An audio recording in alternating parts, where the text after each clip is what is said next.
Howdy, folks. A little while ago, I talked to the undisputed lord of the color gel, Jake Hicks. But today, we're going to the polar opposite with the king of black and white portraiture that is, well, you just have to wait for it right after this.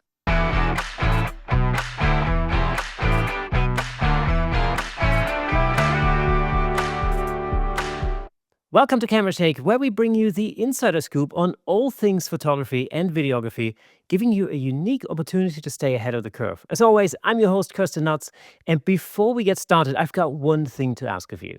Over 65% of our viewers on YouTube and listeners in audio are not actually subscribed to this channel. Come on, folks, let's change that. Just hit that subscribe button. It helps me get even cooler guests on the show. It's just one click. That is all it takes. Thank you so much. Now, without further ado, let's welcome today's special guest, the modern-day master of black and white photography, beauty, fashion, and fetish photographer and educator. Give it up for Mr. Peter Coulson. Peter, how's it going? So glad to have you on the show. Yeah, good. Yourself? Very well. We are literally on opposite sides of the planet right now. Yes, and yeah, we're in summer and you're in winter. Yes, exactly. But this is the thing that freaks me out every time is that although we're literally on opposite sides of the planet, we can still have this conversation. That's pretty crazy. Yeah, it's incredible what technology has done. For the last 20 years, most of my clients have been overseas, so I've got used to talking to them in some form or another, every night, especially America. So I just get used to it. That it's the world's a small planet now, so Yeah, it really is. And of course, the internet. What the internet also done is it's given us access to loads of artists and photographers' work that we can now very easily view online, which is phenomenal. And that's really what I want to talk to you about today. I mentioned already we're going to be talking about your work, black and white portraiture in general. You're very well known for your black and white portraiture. Um, how did you get there? How did black and white portraiture become your primary medium? when I started out, it was working in fashion mainly. Well, I was pretty much doing anything when I first started, but aiming for fashion. And yet, color is a big thing in fashion. But I found that a few things I used to do was if I could, I always had my screen set to black and white. So to view the pictures, the JPEGs would come up as black and white. So I never used the JPEGs, I used the RAWs. So I'd set my camera to black and whites, and that would tell me if the subject's popping or not. So what I mean is if you just look out into a street and carefully think about what you can see, it's color. So if anybody can try this, go out in the street, have a look, think you know what it is, but then take the color out and say, would you still look at the same thing? So there might be a yellow rubbish bin, there might be a blue car, there might be a red sign. You'll start to see that your eyes actually see color first. And a lot of movie sets, like TV cameras and things like that, have black and white monitors on them. And that's so they can see if the subject is standing out and not getting lost in it within the lighting and so forth. So by doing that a bit, and quite often I would check my shots, flicking them to black and white, I just found that I tended not to like the color anymore. And also in the early days, especially working with hair and makeup teams, the amount of makeup artists that can't get color families right. And that used to really annoy me and take hours in Photoshop to take the spring color makeup off an autumn colored girl and things like that. So it just got to a point where black and white, I didn't have to retouch as heavy. Number two, it made the image, made the person pop, because if it didn't, it wouldn't show the world. Number three is it becomes timeless, especially true black and white. Once you put blues and sepias and sort of color filters in there, but when you're just black and white, and I don't put, the older times I used to put a bit of sepia and things like that. Now it's just straight black and white, grayscale, even though I keep them in Adobe RGB or sRGB, one of those. I keep them in RGB color space. They are still completely black and white. And then the final thing is some of my favorite photographers in the world who shoot black and white. So yeah, people like Peter Lindbergh and Helmut Newton. There's so many photographers I love, and they predominantly shoot black and white. That's often how it goes, though, isn't it? It's that influence that sort of, shapes us in the way that we see the world ourselves. I tell you what, I've always had a love for black and white portraiture, and I'll tell you the reason why.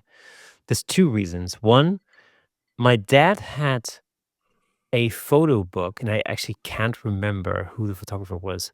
When I was a kid, there was a photo book of Hollywood portraits, so Hollywood headshots, basically, of like famous Hollywood actors from the 19, I guess, from the 1920s all the way through to the 60s, and they were all black and white portraits. And I remember looking at that as a kid, and I found it super fascinating. But the other thing was, as you mentioned that a little bit when you talked about viewfinders. I was a very early adopter of video cameras back in the 80s, right? Again, I've mentioned this many times on this podcast. My dad was a photographer, my grandmother was a photographer, and I rebelled as a kid.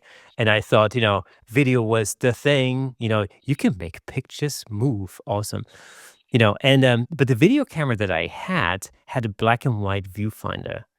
And I absolutely loved looking through that viewfinder and seeing the world in monochrome, basically. Although it would record in color, it was just that the technology was such that the little LCD screen, or well, probably wasn't actually an LCD screen, it was probably some tube TV thingy.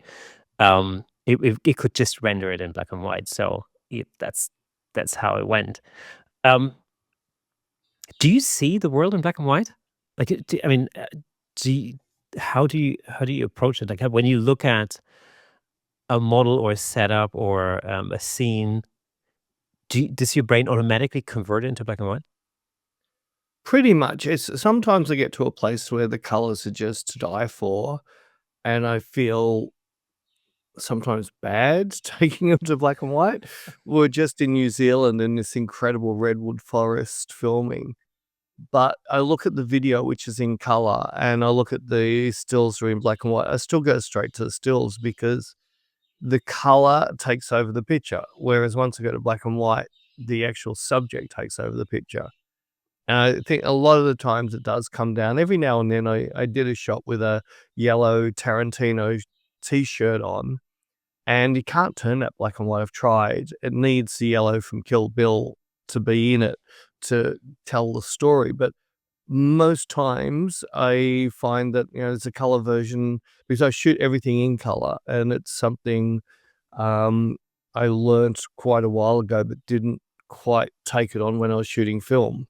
But now if I shoot film, I only shoot color film, and I would never ever own a black and white digital camera because pretty much you've got the same look as everybody else, same black and white. If you Yeah. shoot Tri-X, you've got Tri-X. If you shoot any of those, you've just got that look. Well, I do all of my work in color, and even though say in Lightroom, even though it looks black and white on the screen, Lightroom thinks it's a color picture because I've dropped on a green channel LUT or something. So it still thinks it's a color. So it gives me hue, saturation, and luminosity sliders, which means I can really break into my black and white and get my look.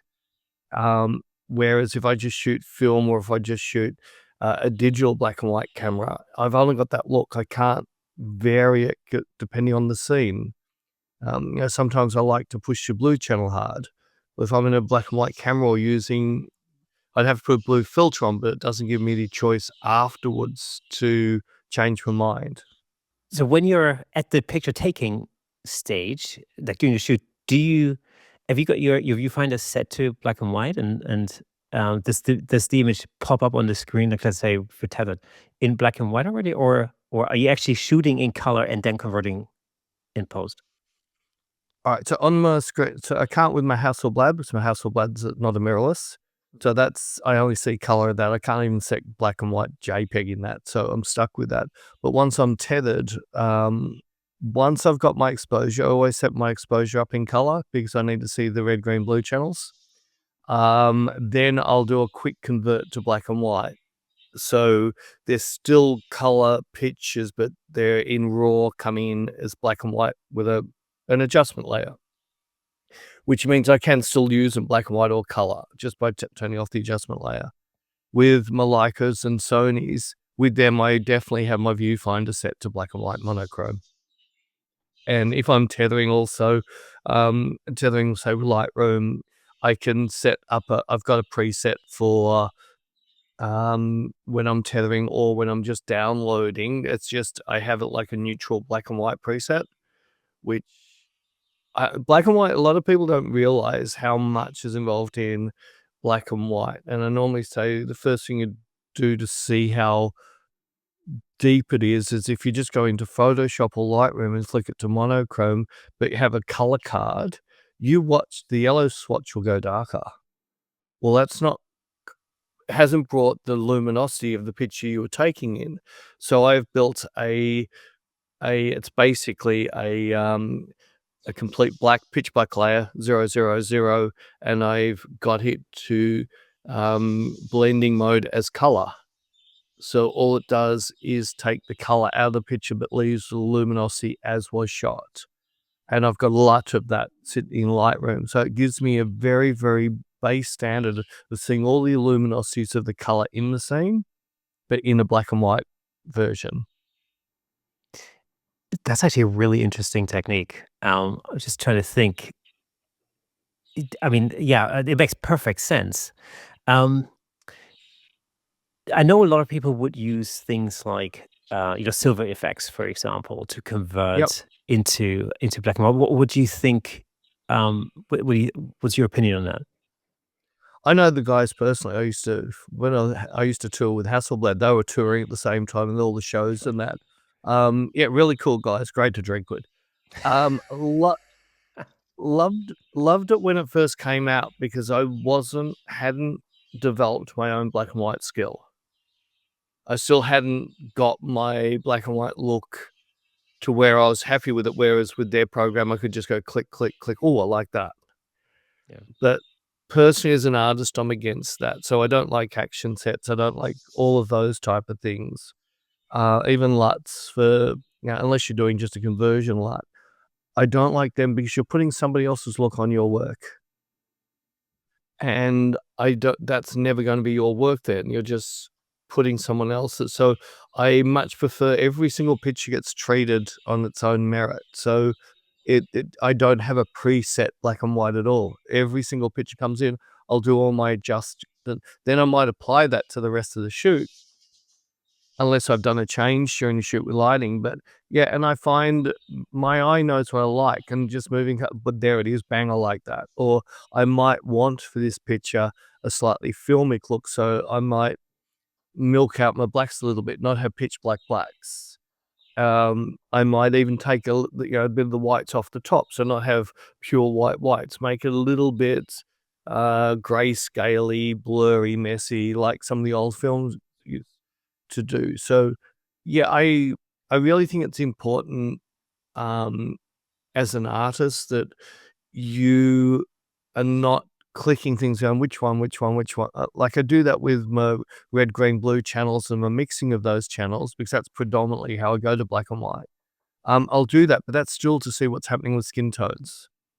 So I'll just quickly go red, green, and I normally don't use red channel much at all. I mainly use green, blues, or a mixture of green and blue.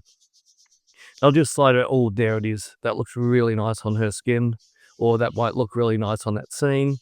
And that's how I go, rather than I don't have presets anywhere for my black and whites. They're just basic built. Do you have any rules when it comes to skin tone in black and white? Or is it literally each image on its own merit? Every image on its own merit. So some I like the skin to be quite dark, and especially the Greek type of skin, the very yellowy orange skin. Blue channel just gives that a real surreal look. So I might bring in a blue channel at 100% blue, but then desaturate that channel a little bit off it to pull the strength off. And I'll give this really rich, deep, tanned sort of look. Just as one of the models I use it with a bit, Beck, who I shoot with all the time. It depends on the look. I've done, there'd be at least 30 shots. I put blue channel on her. Predominantly, I'm normally running green channel on her. And sometimes I might run the default Hasselblad blend on her, which is a bit of red, a lot of green, and a bit of blue.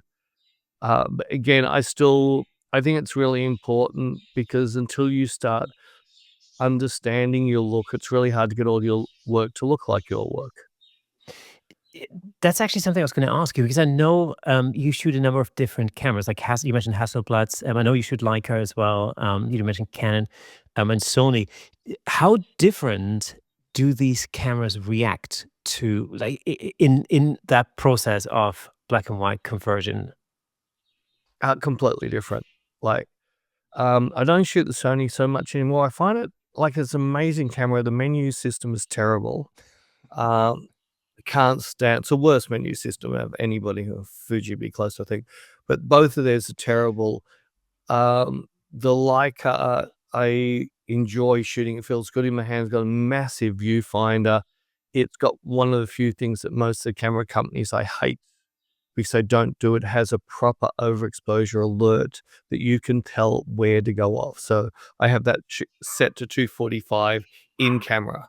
So it starts blinking at 245. I know I've got a little bit of headroom. Don't understand why Canon and Nikon don't even have a zebraing for stills. Like the whole idea of mirrorless is supposed to make us easier for us to work. And anybody who's serious about making art knows that auto just doesn't work. It doesn't matter how good they think it is. All you have to do is, I've got on one of the videos I did recently, the model just lifted up a black jacket and put it down, and we watched the change on the video. Sorry, my dogs are going off because Beck, Beck's just Beck's arriving for work, so they always get excited. But it's amazing how much the actual exposure changed with her putting a black jacket on or not having the jacket on, Yeah. which we had auto ISO running. We're just watching the auto ISO change like crazy. I don't want that happening when I'm creating art. I spend a lot of time getting my foreground and background lit the way I want it. I don't want, as I twitch my camera a little bit, for that to be changing. So I want to be fully manual, but then I want to have the tools to say, hey, P, you're an idiot, you're overexposing. Or branch has moved a little bit and a little spot of light's come and hit her on the ear, but you can't see that. But when you've got something flashing at you, you see it straight away and you say, well, I'll just move a little bit. So I'm, for that point, but even on the Hasselblad, my favorite Hasselblad is the H650. I have 3 of them because you can't repair them. Once they break, they're rubbish bin. The backs, that is. They've got no spares for the back. They're irreparable. But I just bought another one. It's the H4-200. It's a 50 megapixel multi-shot, but it's a CCD sensor. Oh, okay. So the ISO 50, ISO 100 is fine. Forget anything else. It just goes terrible. But if you're ISO 50, you're getting dogs. You're getting a full. Sorry, she'll come in a minute. She's a bit slow coming down the stairs. That's fine. If you're shooting at 50 ISO, you're getting about 14.5 stops dynamic range, and you can recover 2 stops of overexpose on top of that. Fully recover. Just by being exposed the slider down, you get all the detail back in all 3 channels on the Wow. old CC. And the dynamic range of that is my favorite in the world, but I've got to be shooting 50 or 100 ISO, which is not always in the studio. It's doable. With natural light, it's not so doable. Well, exactly, and but even with constant light, it's probably pushing it a little bit, Constant unless. light, yeah, I'd be using flash. Constant light's just too bright on the models. They squint the whole time, and people forget that side. With a flash, we can throw f16 on them. With a constant light, much more than 5.6, they're squinty. And that's a really interesting point, because I remember speaking to Jake Hicks the other day, who you might know his work. It's very very colorful, very You know, bright. not Dick, Jake. I know him well. Yeah. Yeah. And he told me he's just recently switched to LED lighting, so he's moved away from strobes entirely. Uh, which I sort of found interesting because I'm still fully embedded in the strobe landscape. I like shooting with strobes. It's a personal preference. Um, have you ever been tempted to go that way? I've got both. I've had HMIs for a long time. Um, the biggest problem is my studio is very daylight. We got a lot of light in our studio. So as soon as I go with constant light, if it's a sunny, cloudy day, it affects my ambient light a lot. So commercially, it's just not viable. Um, I grew up on strobes. I'm completely happy with them. I'm shooting tethered. I don't even have modeling lights turned on. I'll take my shot. Yeah, move this a bit, move this, and take a shot, and just do my setup. And fine with the strobes too. I've got so much control over everything, whereas the constants, if I had a black studio, yeah, fine. But with my studio, I just don't have the control I want. I still use them a lot, and I like using them, but I know that if it's going to be an overcast day, I'm fine. If it's going to be a bright sunny day, I'm fine. But if in Melbourne we have a thing called 4 seasons in one day, so it could be a bit hard in Melbourne. Sounds familiar over here in London. I think it's pretty much the same thing. Yeah. Yesterday was incredible. We went from it was about 22 in the morning when I got up, a bit overcast. Then we had some thunderstorms and rain. Then by 4 o'clock, it was 40 degrees. Wow. Then It's by 6 o'clock, it was back down to 21. I mean, here, over here, it's not the temperature doesn't necessarily change that much, but it's literally, the like the clouds change or the weather just generally changes so dramatically that, one minute, like today, one minute I was sitting on the sofa trying to get the glare off of my screen so I can actually see what's going on because it's that bright and sunny. Then I take the dog out. 5 minutes later, it's overcast, and literally 10 minutes after that, all hell breaks loose, and it's like the rainstorm from hell. It's just all happening, and and it's dark, so it's all happening within the space of like an hour. That's that's the British weather for you right here. Yeah, yeah. No, we see it a bit when we normally come to England, State Shoreditch quite a bit, and we see the weather change there a lot. Yeah. Um, I like what you said about your daylight studio because I have exactly the same issues. I have an extension built, and when we built the extension, we stupidly I thought it would be a good idea to have a skylight put in, which turned out to be probably the worst choice because it's just a nightmare. I can't really control the light in there unless I shoot with strobe. So I'm kind of I'm kind of stuck with that, for the time being.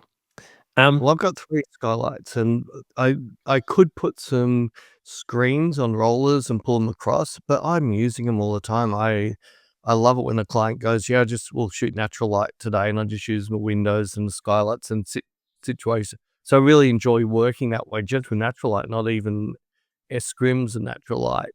But, yeah, with strobes, it's the only time it's ever a problem is if someone wants me to shoot a car, and I just tell clients, "I don't have a car studio." My studio's not for car shiny things, and studio's definitely not for sound. Hey, let me just jump in real quick to tell you about the amazing sponsor of this episode, Platypod. Platypod offers innovative camera support systems designed to unleash your creativity. With their stable, versatile, and portable solutions, you can capture stunning shots like never before. And I'm not just saying that. As the host of the Camera Shake podcast, I can personally vouch for Platypod's incredible products. They've become an integral part of the show. In fact, I'm surrounded by various Platypod products holding up lights, cameras, microphones, and so on. It's really helped to transform the way I make the show and the way I shoot at home, in the studio, and on location. But don't just take my word for it. Explore Platypod's website at www.platypod.com to discover their range of products, including the Platypod Extreme, Platypod tripod heads, and the brand new handle, of course. Make sure to follow Platypod on Instagram and Facebook at Platypod Tripods for exclusive updates, tips, and giveaways. By choosing Platypod, you're not only investing in your photography, but you're also supporting the Camera Shake Photography Podcast. Thanks again to Platypod, our amazing sponsor. Platypod, where innovation never sleeps. um, I want to talk to you about exposure. How do you expose for black and white shots, or what is it that you expose for? Is it the skin tone, or how exactly do you operate that? And I'm normally exposing for highlights because you can't fix them. There's nothing worse for me than even if we're on a beach and the white water in the surf is completely overcooked, which means you can see some bubble, then it's just a white patch in the middle. And I don't want to sit there for hours cloning in surf bubbles to try and get rid of that blocked up. And same with sky. So I do tend to, look, I set my in camera or even with the Hasselblad where I'm tethered, I'm setting at 245 is my where my alert goes off. And I look at it carefully and just say, well, no, I can't handle that clipping. I do really enjoy the dirt and that comes in when you underexpose and bring up a stop and a half. So it's given me that stop and a half of bringing back the subject if I need to. So I much rather work that way. I do like my blacks to be black and not muddy or noisy. But if when I'm normally working, say if I'm working on a beach or something, I'm normally at 100 ISO anyway. Um, I'm not going to get much noise brought into the blacks, and you don't have a lot of black on the beach as well. So I'll underexpose so I'm not clipping in areas that I don't want to be clipping, and then I'll just bring the rest of the shot up, and especially things like Lightroom. I know you used to hate Lightroom, but that was when it just converted your pictures to DNG. So I loved ACR because it never converted to DNG. It was Lightroom did. Now you don't have that. So now I absolutely love Lightroom because I can go in and use circular radial masks. And now I can dodge and burn shadows, or I can dodge and burn midtones, or I can dodge and burn highlights. We couldn't do that in the darkroom. I could only dodge Yeah. and burn. So now I could set up these areas just to dodge and burn, and I'm just using circles, just like in the darkroom, and I'm loving that. And before you ask, no, I don't like Capture One at all. It's too digital for me. The slide, just for me, the slide is the smallest movement, just moves way too much. It's too sharp. It's too saturated for my taste. I much rather, I like to break my images a little bit, so I don't want things sharp. I hardly ever have sharpening turned on anything, and I hardly ever sharpen. The only time I'll sharpen is for output. So my finished edited picture, which will be a layered TIFF, won't be sharpened or cropped because that's going to be sharpened or cropped depending on how it's going to be used. But it's only going to be sharpened to bring back to how I see it through the viewfinder. So so many people over sharpening a pictures terribly. Another thing is if you put your hand next to your screen and the photo on your screen is sharper than your hand, it's now digital AI CGI. It doesn't look real anymore. You've lost the soul. Look at your hand, see how sharp that is. Your picture shouldn't look sharper than that, especially when you're shooting people. I actually found that when I remember when I switched to 5K screens to do most of my editing work, I naturally started to over sharpen things because you're in this mindset of like, oh, look, now I can see all that detail, so I want to bring the detail out. And then when you actually then just I can always tell, like, when you look at the small sort of JPEG representation of the image, and all of a sudden everything's like blinking, and you can totally see where you've completely over sharpened. But it's this sort of, I think these high resolution screens, in my case anyway, almost play a trick on your eyes. Where you sort of think you're doing the right thing when you're editing, but you have to then artificially pull yourself back, like you said, and actually just forget about the whole sharpening thing. This is my experience is also when I don't touch the sharpening slider, usually the results are better. Yeah, well, one of the things I really like that's in Lightroom, they've only put it in the last year, is when you go into radial gradient masks, so the masking area, there's a thing down the bottom that says sharp and you can take it negative. Oh yes, that's right. So if I'm shooting like one of my Leica lenses, just way too sharp.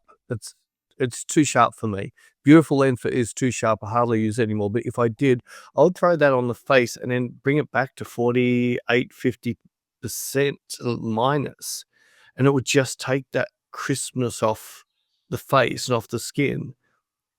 Yeah, the sharpening, I say to people, especially, and people get angry when I say camera club people, it's just unfortunately camera clubs are always pushing for photos for photographers, not photos that look good. So it's nearly like guitar music for guitarists. And I'm an old guitarist, so people like Steve Vai and all these incredibly guitarists, you listen to, it's not music, it's they're just crazy everywhere. Well, so often I just see too many photos for photographers. Oh, look how sharp that is. Oh, look at the saturations of those colors. And you think, those saturations were never in those colors. And Yeah. that type of thing, and I like to get it back to, I think the best thing is I wanna get away from OLED TV. So if you go into a TV store, you see the OLED and you see this so crisp landscape. You've never seen landscape Yeah. that crisp, and the colors are so, you just go, "I've never seen this in my life," so it's not real. Yeah, I can't stand those screens. I honestly can't stand those screens. That's why our TV is very old because I just can't bring myself to upgrade. It's I don't know what it is. But I know exactly what it is. It's completely it's just not real. I mean, there's two things. One, you know, when you watch like a movie that you've seen many times before, like let's say a classic movie, like something like Bullet or or even take Star Wars as an example, like 1977. There's a certain look to those that we're used to on the big screen and also on TV. But every time I head over to my father-in-law's house, with the big freaking, I don't know, 5-meter monster TV thing where everything is like super mega sharp and you feel like you're sitting in the image, nothing looks real. And in my view, it doesn't look good, you know? I agree with you 100%. I get annoyed with the Netflix look. And also there's a couple of series that I feel were wrecked by a digital camera feel to it. So, 1883, I don't know if you've seen it at all. I saw Ama 2 episodes there. Yeah, it just feels too sharp, it doesn't, whereas if you jump on to, say, Tarantino, Once Upon a Time in Hollywood, the cinematography feels like that era. Yeah, you're right. And you start looking at the very, very uh, I know I'm a Tarantino fan, so, but I love the way that he decided on the era of the movie and what it would have been shot for when it would have been made. Not, Westerns will never, they didn't even have cameras, but when all the Western movies came out, he shot it with that gear. So he tried to use gear that best represented, um, the feel that he wanted the people to feel. And myself, I've been watching, quite a few, older movies, like, only because, I can't remember his name now, and he just passed away. Very good director. Twin Peaks, Blue Velvet. I can't think of his name. People will know who I'm talking about. Very famous, um, movie director. When I watched Blue Velvet, I was just, the color palette and the softness and the camera movements and things were just got me into the movie so well. Whereas a lot of the movies are made, it's more like a photocopy, try a digital representation, no emotion, no feel. I used to love old car chase movies and the Vanishing Point, Gone in 60 Seconds. And when, Tarantino came out with Death Proof, he said no CGI. And they literally had one of the stunt girls was strapped on the bonnet at 90 miles an hour driving down roads and that. Oh, Yeah, but it gave that, it really felt like real. There's something about the CGI when you're talking about things like cars and that, they don't tend to move right. They don't have what, and I'm into car racing and that, and I know the sort of what happens to suspensions and that once you start stressing them under speed and, bumps on roads, how they bottom out, and the CGI never gets that right. Yeah, it's the same with fabrics. CGI never really Yeah. gets fabrics right. It's the same thing. I remember and of course, this now goes back quite a long time, but in the Star Wars prequel, for example, whenever they were like jumping around, like the fabric in the hair it never looked right. It's just it for me, it just pulls me out of the movie. I'm just all of a sudden I'm aware of the fact that I'm sitting in the cinema or I'm watching the movie rather than getting drawn into it. Which is the whole for me, that's the whole point of the movie experience is to kinda, to sort of to forget my surroundings and just to be totally engrossed in the movie itself. Yeah, I saw a series just recently called Disclaimer. It's an Apple series, and the first 2 episodes, all I could do was look at the lighting. Yeah. It was so surreal. They'd done it so perfectly, it was not perfect anymore. It was a beautiful blend from inside to outside. Everything was in exposure range, that everything was perfectly exposed no matter where they went, inside and outside and everywhere. I just thought, "No, this doesn't feel right." It just, it's hard to explain. If you get a chance, you only have to watch the very first episode and you'll see in the kitchen, you're just gonna go, my god, the depth of the exposure is incredible, but I've never seen this with my real eyes. It's a little bit like HDR'd without looking at horrible HDR'd look, because the blacks weren't pitch black and the whites weren't pure white, but it just didn't matter. Everything in the scene was exposed. And to me, that took the movie it took me a long time to stop seeing that while I was trying to watch the series, because I really enjoyed the story, but it was the actual too good a lighting. I think it was a lot of it might have been done in post anyway, so I said earlier, I love black and white portraiture, and one of the things that I sort of intend to do is to do more of it. But what are the sort of cardinal mistakes that you see photographers make, when they're sort of transitioning to black and white from color? What are sort of the standard mistakes that people make typically? I think exposure and not understanding, blacks properly.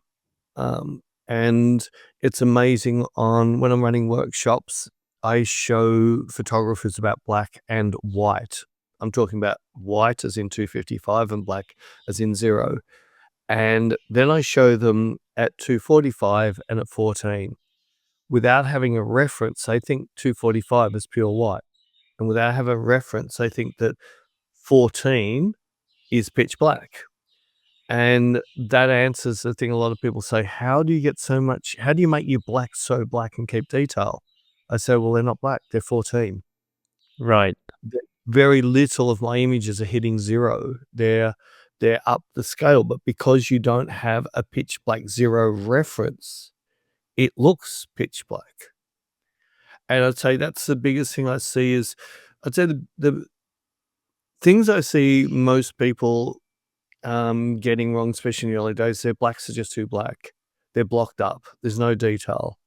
I don't mind that sort of look if you're doing street photography and you want to expose for your highlights. So your white car, you can still see detail all through the white car. But as soon as you get the shadows, it's just pitch black, black holes.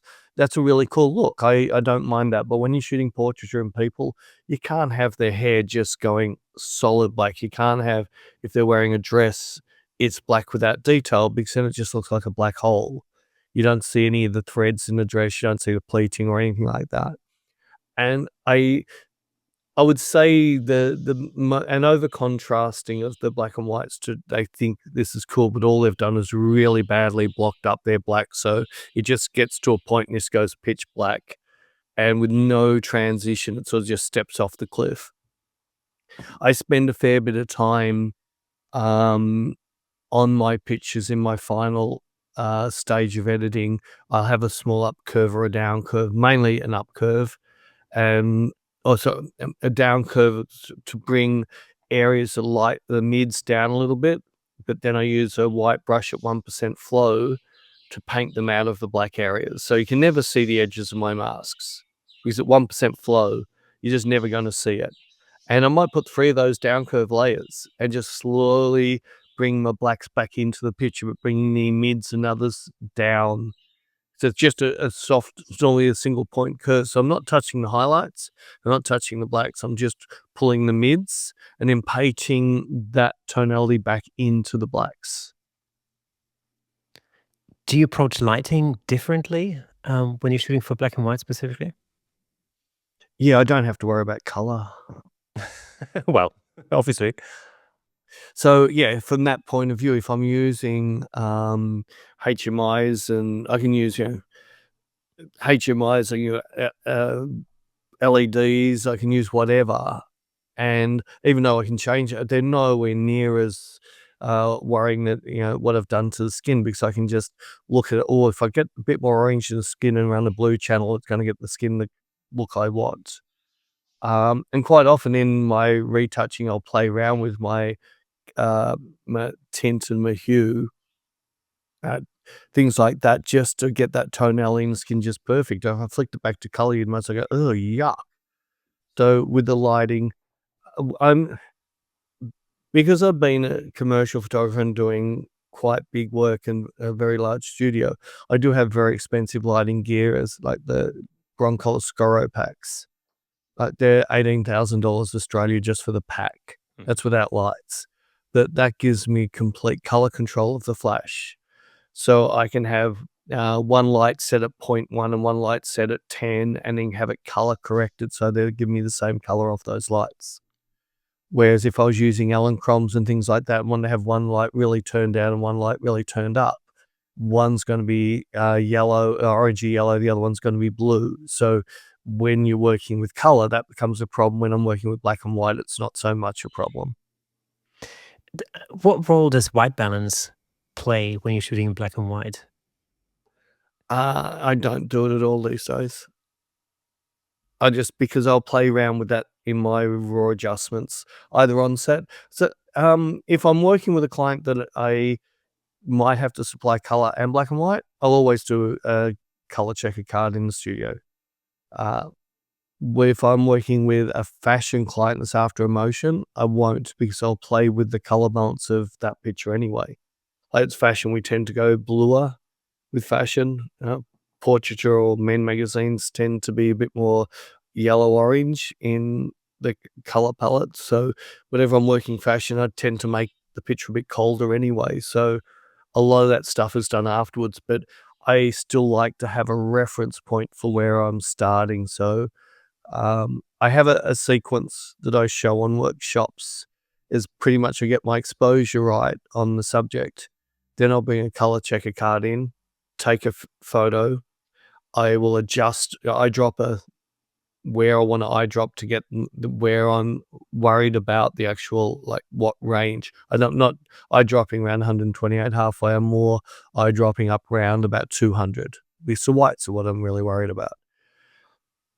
And then I'll take a picture straight after it, because my program doesn't save changes, which means the original card is still on the original color. The picture after the card will be the color corrected one. And everything from there on will be color corrected to that card. Just means if the client ever says, oh, I preferred it before you color corrected, I just go back to the color correct the card and I know that was the lighting before. Whereas quite often you'll delete all the pictures before you've got your exposure right. Whereas I'll You've never delete the color card. Yeah. Okay, that makes perfect sense, actually. Um, you've been shooting black and white for a long time.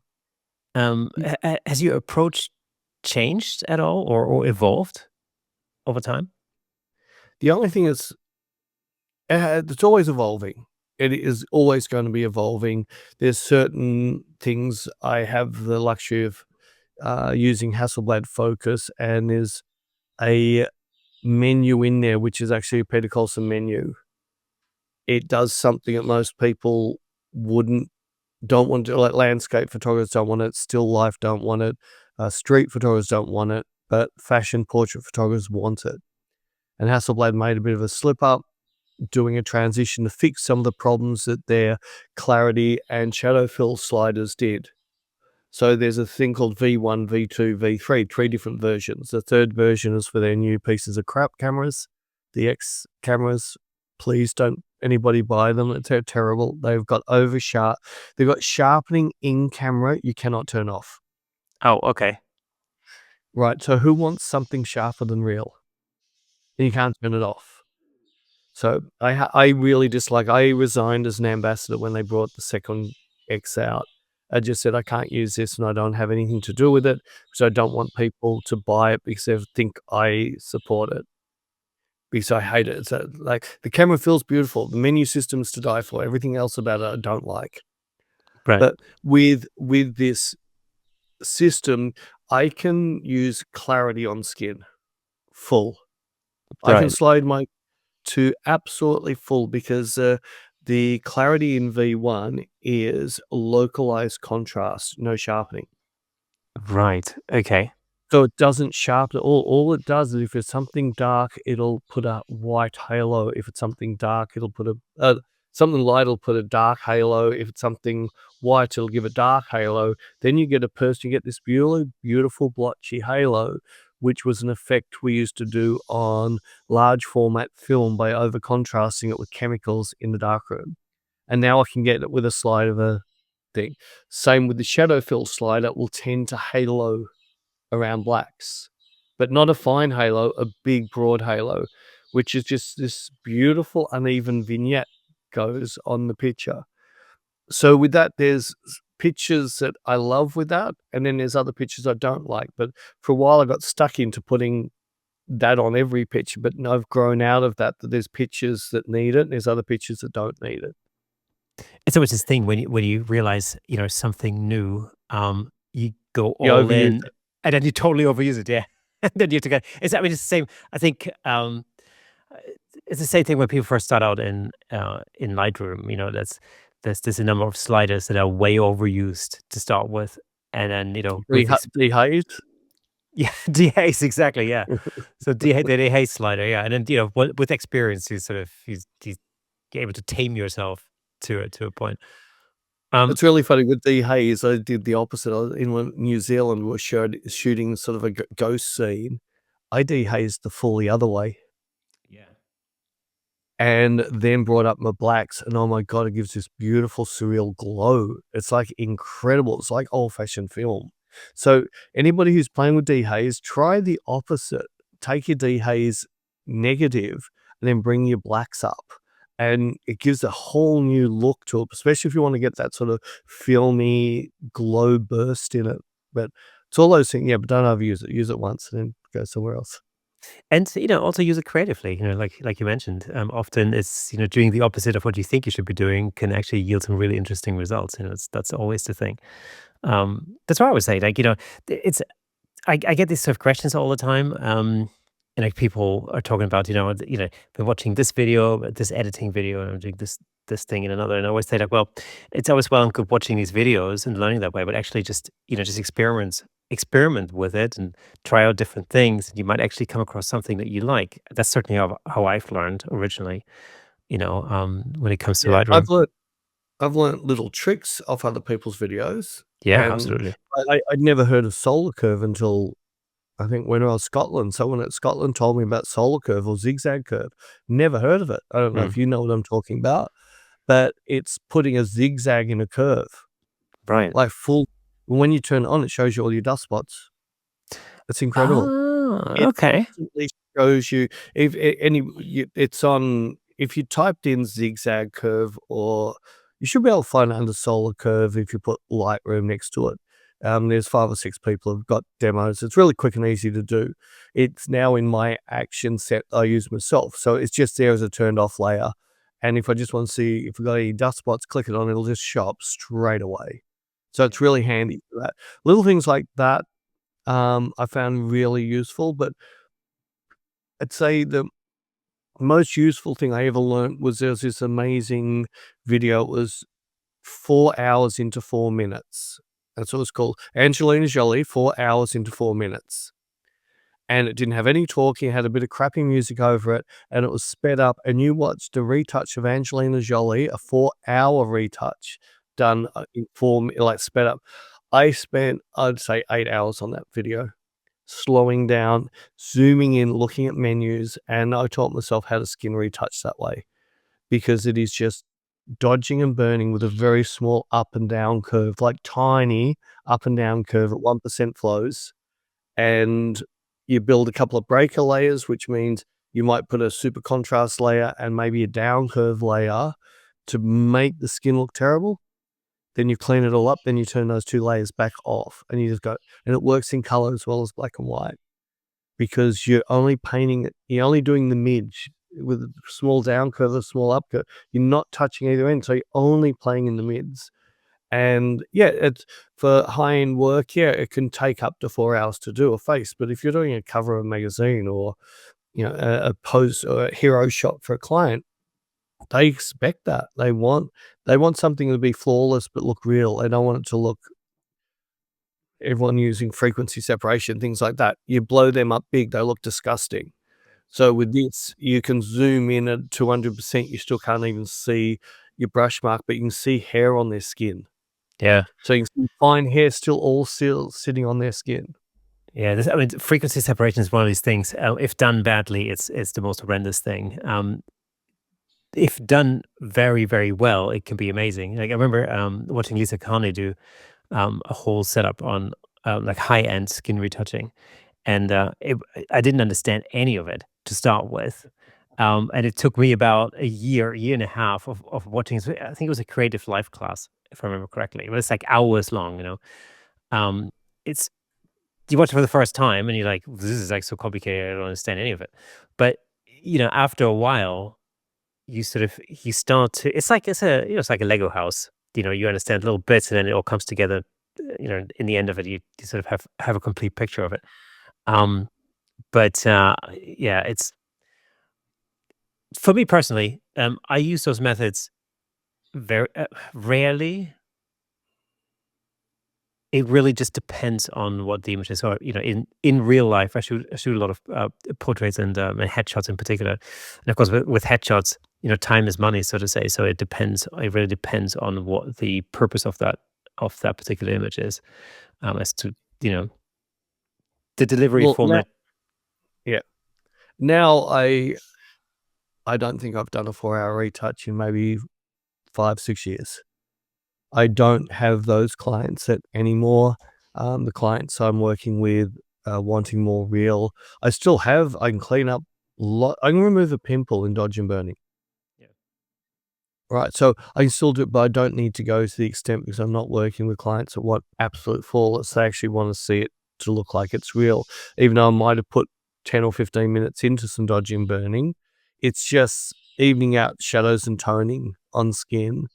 But one of the things I say to everybody, once you've decided on your retouching, blow it up to about A1 or A0, then have a look at it carefully, and you'll be surprised. If you can blow it up bigger, it's even better. I was with one of the highest top guy with Hasselblad in Australia many years ago. We were on a night shoot. He came out to watch what we were doing, and we're out the front of Dior or one of those things. I've walked up to the big picture on the window and I'm just laughing. He said, "What are you laughing at?" I said, "I can see every single heel tool." He goes, "What are you talking about?" And I pointed one out and he goes, "Oh," well, he said, "That's heel tool." And I said, "Yep." Because what a lot of people don't realize, the heel tool will leave an out of focus ring, even if you just spot healing. But what they're doing it to a sharpened raw. So everything's been sharpened. That out of focus ring stands out so badly blown up. You can't see it small, but once it's blown up, so a thing on sharpening, the worst area if you're gonna do any type of skin retouching, you don't sharpen before you do all your retouching if you have that obsession of sharpening, It, because it- yeah, I'm it's completely gonna with you. stand out. So it's gonna stand out, and little I've learned a lot when I was in my early days, because I picked up some pretty good big clients, but I hadn't got my skill level to them. And I'd walk past a shop with a picture floor to ceiling and go, "Oh, there's a dust spot right there, you idiot." And I know 90% of the world wouldn't see it, but another photographer will. It's the thing about sharpness. I have a real thing about sharpness, and especially with You can see it nowadays very often in like digital overlays, especially when it comes to backgrounds. You look at the actual like the model or the subject, and they're clearly shot with something like f5.6 or something like that, because you can see some fall off like just behind the ears, right? So the mask of the face is sharp, and then it sort of folds off behind the ears. So it's not going to be f8 or anything beyond that. It's going to be somewhere around the 5.6 mark. But then the background perfectly sharp, and you But go, yeah, why? I mean, why did nobody think about this? Like, I mean, how is that? You know, the problem is a lot of the graphic so with the bigger companies, they have their own graphics teams. Mm, So you just shoot it and then they'll put it together afterwards. yeah, They're not thinking real. yeah, They haven't got that's not part of their vocabulary. They're not thinking it needs to look real. They're not even thinking it doesn't look real because they most likely watch OLED TVs. yeah, So it just sort of it's amazing when so because I get to meet a lot of photographers and talk to a lot of photographers and see their work, and it's amazing how many of them, once I point 1 or 2 things out, they sort of come back, "Oh my god, I never noticed this." It was just because the stuff they were looking at and the stuff they were making both had the fault. Whereas once you showed them this, they go, "Oh, this is horrible.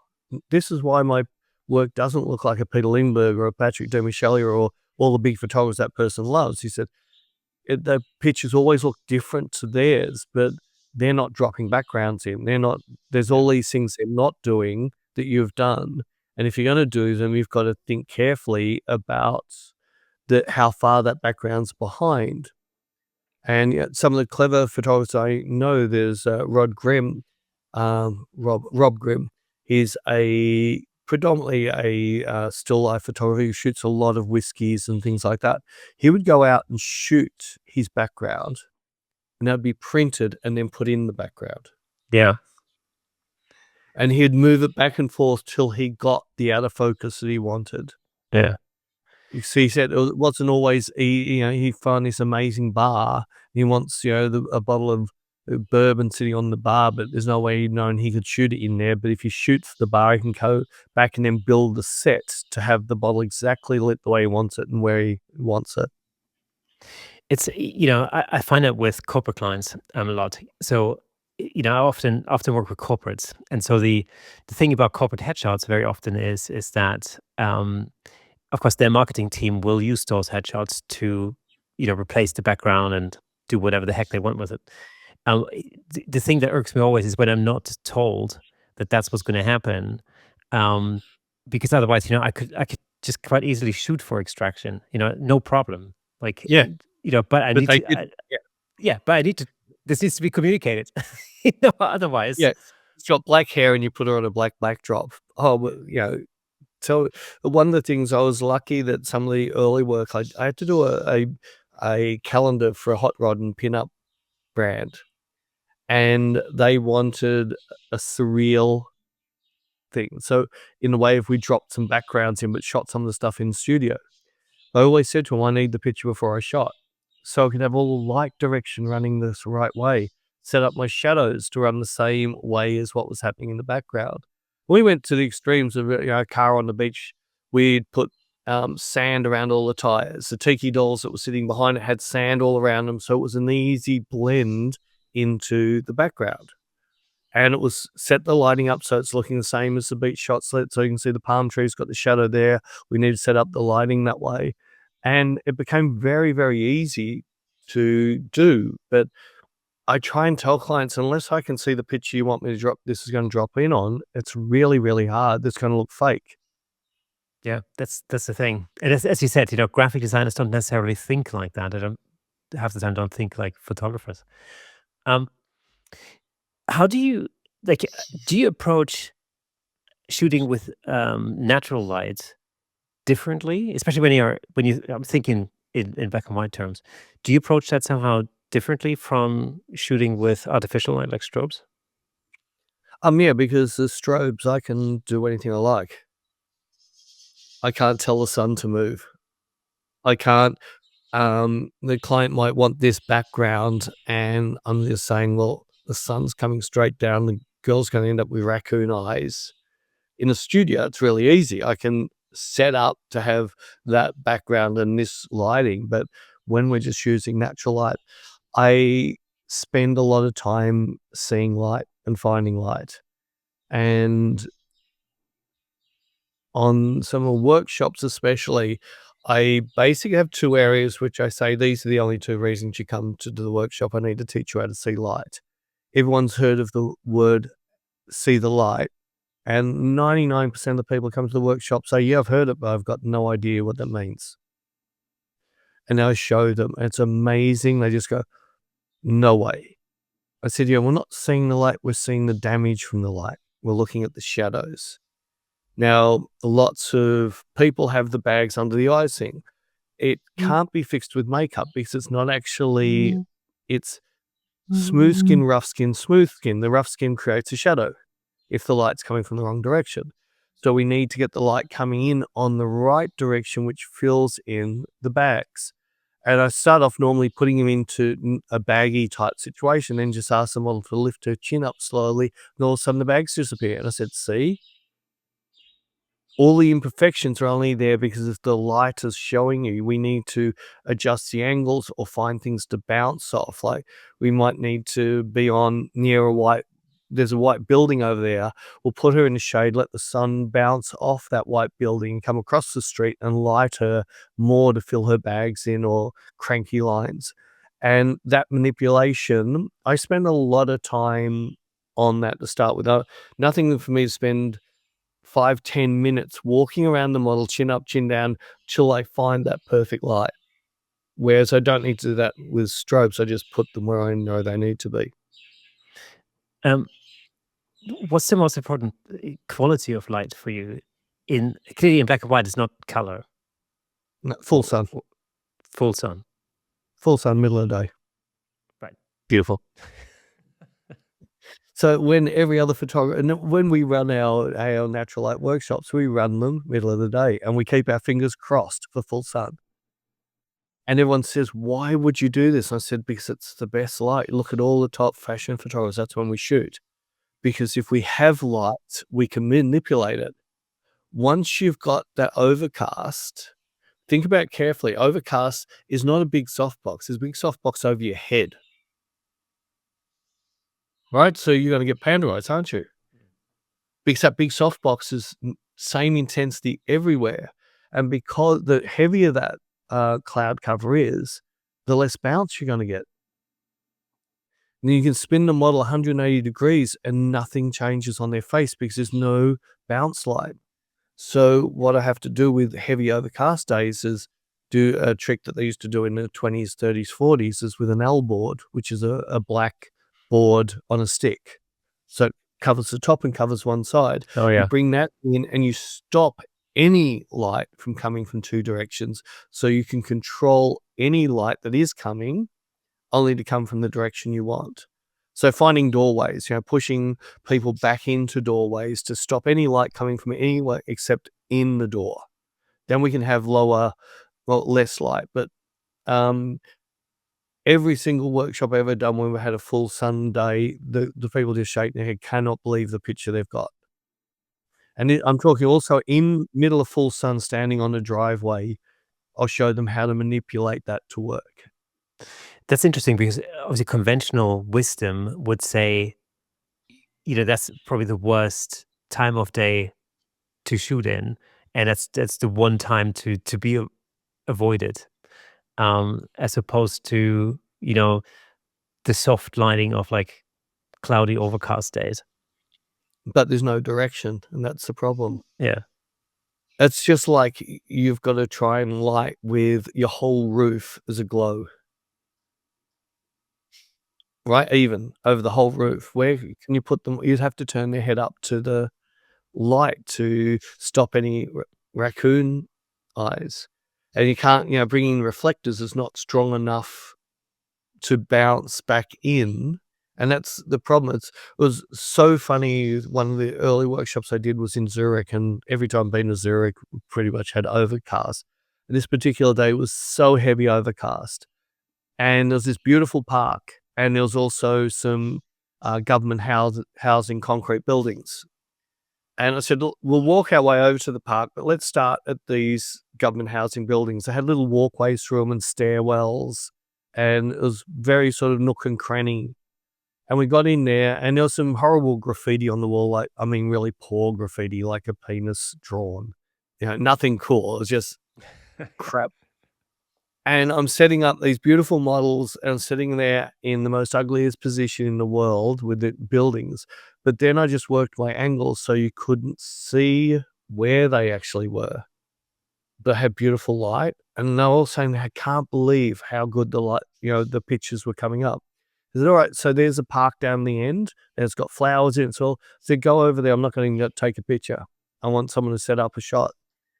They literally walked around, and nobody could take a photo because the light just didn't matter where they turned their head, which way, it was the same light, brought up all the lines, everything on their face. There's a little underground car park. As soon as we started walking down the ramp, they've all gone, "Oh, look at this light."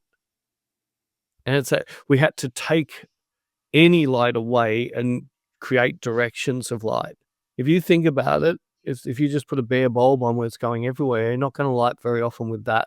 I'm not talking about a pro photo, which is slightly directed. I'm talking about your globe sticking out and no reflector on it and just goes everywhere. You're not going to get nice light. Well, you're basically getting that with overcast day from above. And it wakes a lot of people up. So people like Peter Lindbergh and that, you'll see some of his stuff. He has his tent that he builds on the sand, right? So there's some stuff that you see him in a desert and bright sunny. He doesn't put a tent. He's just got a single black wall he shoots against, a big black canvas. But on the overcast days, that whole tent then creates a direction of light. That's interesting. How do you motivate people to start seeing the light? Is there like are there particular exercises that people can do to improve their ability to see light like that? Yeah, they've basically got to they've got to get somebody who's not super attractive. The problem is if your model is too, and this is most photographers do, and I did it in my early days, if the model's too attractive, you tend not to see bad light. You're still seeing a beautiful model. You're not seeing what the horrible light has done to her, but she's there. But if you get someone who might have a little bit of acne or a bit of skin or something, you're going to see that. And then get them into an overcast situation and just turn them, like walk around them and get them to turn with you. Chin up, chin down, and you'll find that no matter what you do, it looks terrible. But then on a bright sunny day, you do the same thing. And all of a sudden you'll find, especially openings, car parks, that there's a couple of videos I got on YouTube that show it. One's just in a car park in a shitty shopping center. We literally took a beautiful model into the car park to show how I could light just using the lighting from the little openings in car parks. And you'll say, "Oh my God, these pictures are to die for." It's another one I did with a $400 camera. And everyone thought I was talking about the whole gear issue, but it wasn't the gear that took the pictures. It was we found beautiful light. So it didn't matter what camera lens I was using, the light made the model look amazing. So if you want, I can give you some links just for YouTube and people can see what I mean by seeing the light. But it is I don't see many people describing and showing how to do it. It's really, you actually have to get there and slowly, carefully stare at their face and say, "Right, I can see bags under your eyes." If you lift your chin, oh, the bag's wet. Drop your chin down low, or the bags came back. Or it might be the opposite. Drop the chin, the bag's wet, because there might be a bounce coming off the concrete ground and filling in those bags.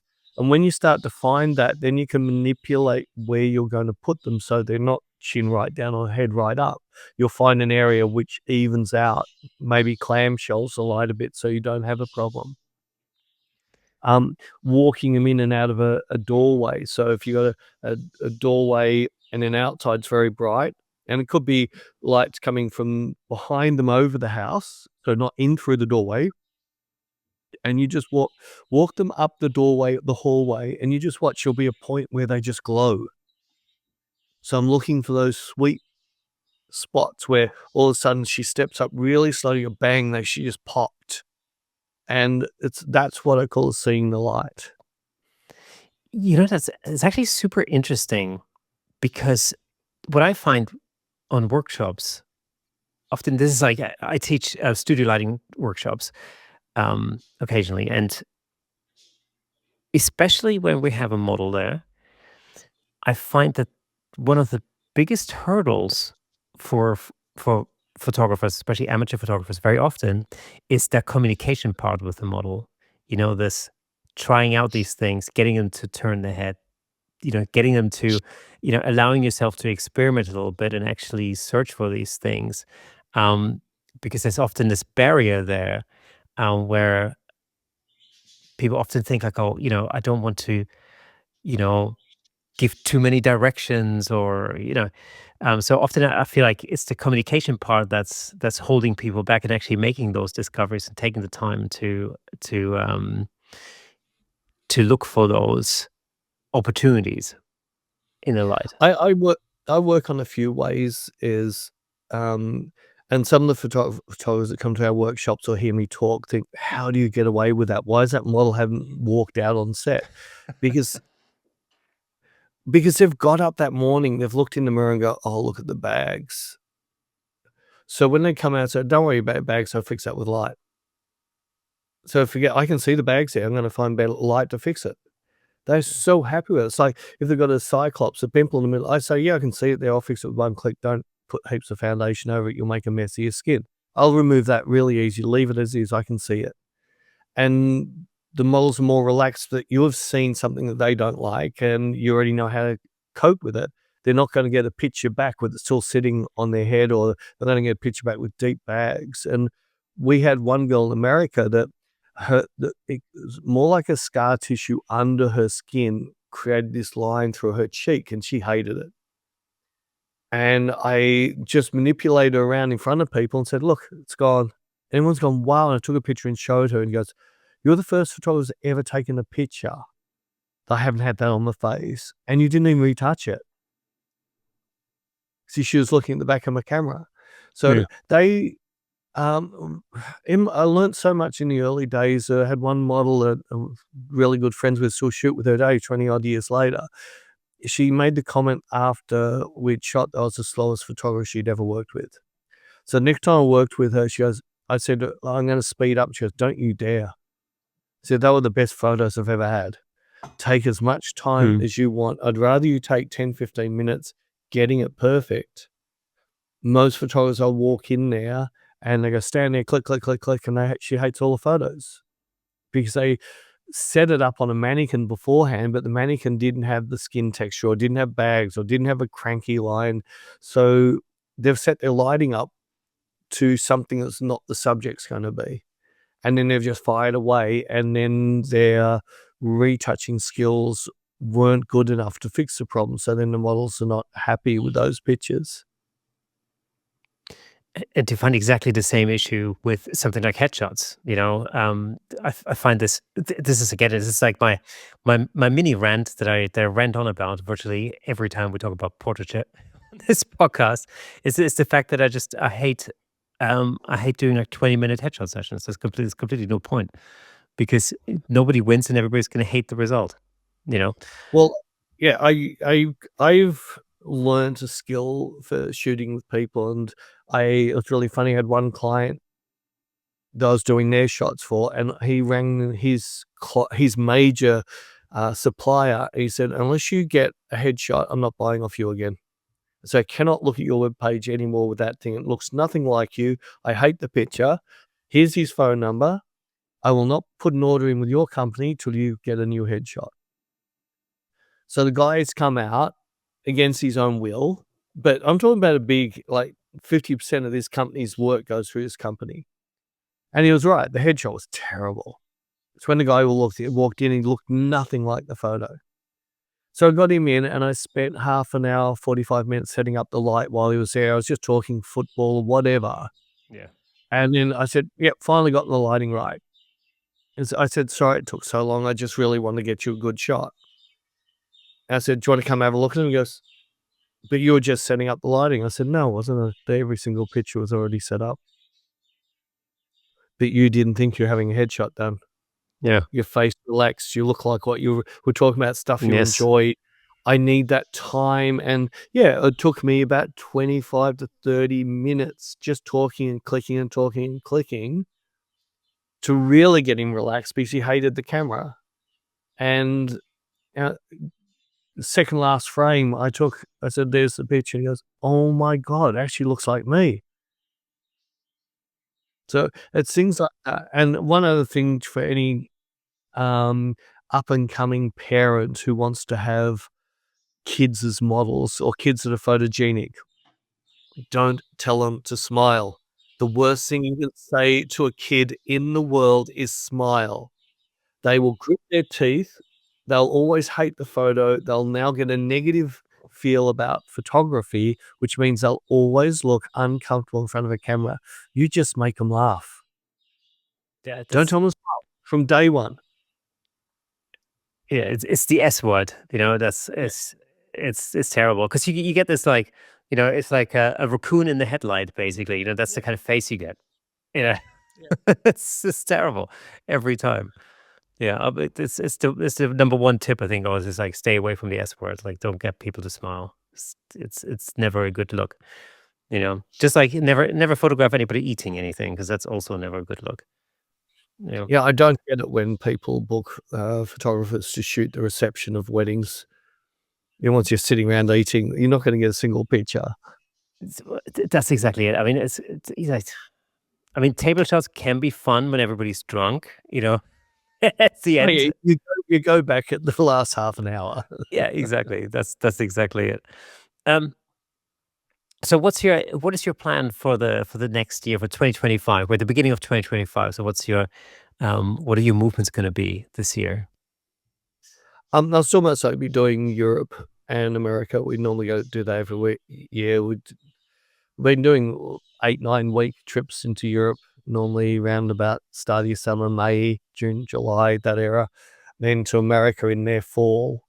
Must I have that this year. I've pretty much closed my books to commercial work, so we got a pretty much standard thing. Sorry, our books are closed.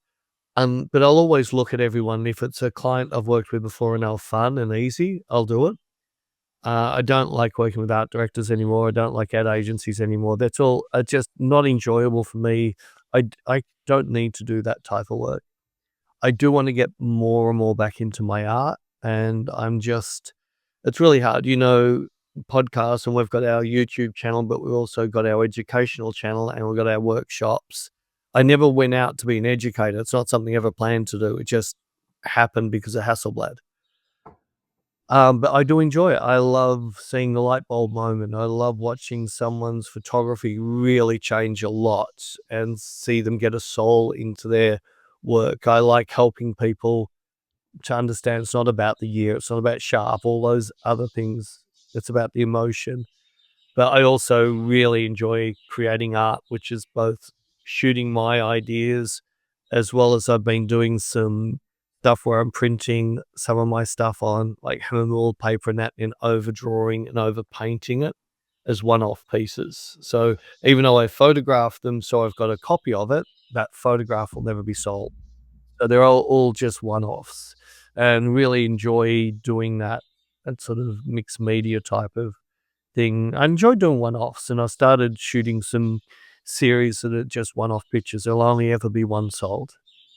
They might end up in the book or something, but the actual only one person will be able to buy each frame. But some of the series I've been doing, there's like 60 frames, which are all pretty much great with very slight adjustments to them. So that's more my aim, is just get back more to my art, and hopefully I can write a bit more music this year and maybe jump on my sim a little bit more this year. Oh, fantastic. Do you play the guitar? Yeah, bass and keyboards, but I Oh, pretty okay. much write everything on computer these days. All right. Okay. Cool. Yeah. Cool. So, yeah, I've been doing it forever. I was actually a musician before I was a photographer, and photography was something I was doing to try and shoot album covers back when I was 16, 17. Even though the bands I was in were never gonna have an album. Yeah, the about 24, 25, I stopped playing in bands. I put a lot of time into one particular band. We got a big following in Australia.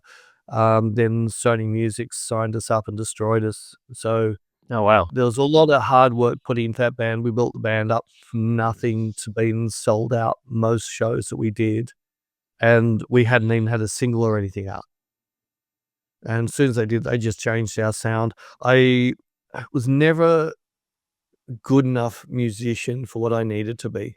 I was never happy with my ability to play.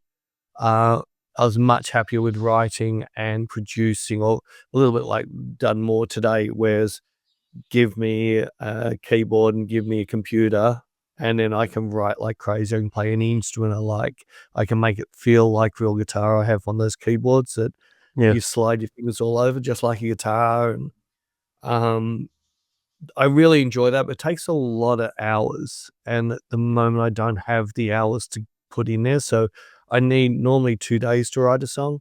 Mm. The first day is just messing around, and then all of a sudden it starts coming together. Then I get excited and do 8 or 10-hour stints straight on it. Yeah. But yeah, I came from that was before I got married, had some kids and that, and just worked, but I was doing photography because 'cause I'd always done it, self-taught. Mm. And with my businesses, I was doing all the photography within my businesses, and one of the magazines I used to advertise for, basically, long story said, "Who's doing your photography?" And I said, "I am." They didn't believe me. I went in there with a milk crate full of tradies. They looked at them. Next minute, I sold $30,000, and I was working contract for them. No, That was great. the start of my commercial photographer, untrained.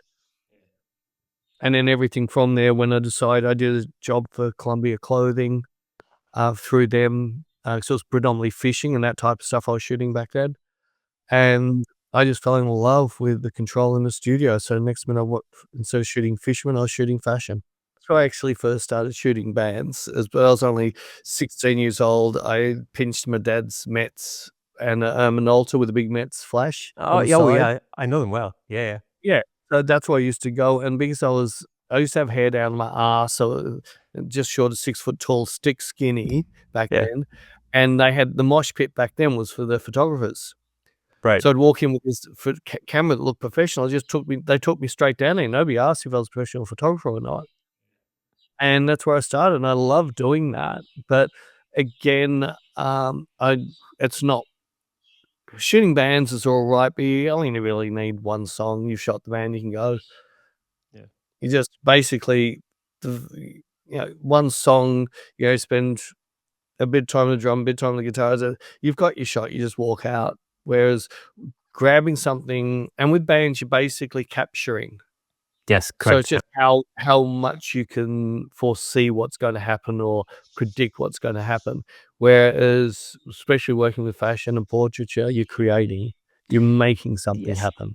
exactly, and, that's for me, that's always where the similarity between music and photography has always been, 'cause I remember, I have a lot of friends, who know me as the guitarist, the musician, and when I see them once every decade or something, there's some are surprised that my career is in photography, um, and I always say to them, to me, there isn't much of a difference there, because it's all about the creating part of it. The reason why I liked, being a session musician or a studio musician was I like the creating part. The live performance part was never really the thing that really thrilled me that much. It was fun, but it's not the reason why I did it. The For me, the attraction was always in the creation. The writing part, the recording part. You start with nothing, by the end of it, you have something that's tangible, like a song actually on a recording. That didn't exist at the beginning of that process. And the same thing is true for photography or even video and film, is that it starts with an idea out of thin air and then you go through a process. And I just happen to love that process, of creating. And by the end of it, you have an end result. That's now a tangible thing. That's to me, that's always been the fascination. And so I've never really seen much of a difference between music and photography in that respect for that reason. Then you can take it to the next level, which I love. I just don't get to do it very often. I've got some stop frame stuff I've shot just of not as in stock, and it's like every single photo that was taken, Yeah. then I put that to music, Oh, okay. and it's running as a stop frame. Or I do the video, I'll come up with a story, I'll set up the lighting for and then video it, then write music for it after the fact. So I don't actually video to the music, I'll write the music to suit it afterwards, and Yeah. to me, that's my most joy, but some of them would take me like 120 hours of time to edit the video in and write the music and then get them all to slot together perfectly. It can take Yeah. and I have other things that like, I'd be happy just to do that, but I have other things I need to do, and I always feel guilty dedicating that much time on, a 2-minute video, like a music video. A painter will spend 6 months on a painting, so I shouldn't be looking at that. Yeah, exactly. Exactly. Um, that's the thing, as long as you enjoy doing it, then from a creative perspective, there's nothing wrong with that at all. Yeah. It's so it's been an absolute pleasure having you on the show. Thank you so much for talking to us on the Camera Shake That's right, podcast it's really today. fun. All right, folks, that's a wrap for today's episode. It was awesome having Peter on the show. But before we go, let me just recommend another episode that I think you'll like. Check out episode 241 with Jay Cakes. I'm sure you love it. I've mentioned it a few times during this episode. Definitely go back and have a look at that. You'll definitely love it. If you enjoyed the content, consider supporting us on buymeacoffee.com/camerashake to help us keep bringing you amazing episodes like this one. It really means the world to us. And for those of you listening on audio, did you know that there's a video version of this podcast over on YouTube? Well, you should by now, because again, I mention it all the time. You'll get to see all of Peter's stunning photography in full Technicolor over there. So just head over to YouTube, search for Camera Shake Podcast, and you can watch all of our past episodes there. And if you're already there, be sure to drop us a comment, hit the like button, ring the bell, and share with your friends. Your engagement helps us reach more people across the globe. Thanks again for listening and watching. Remember, a new episode drops every Thursday, so make sure to mark that in your calendars, diaries, whatever you can use these days. Until next time, keep shaking things up in the world of photography. See you next Thursday.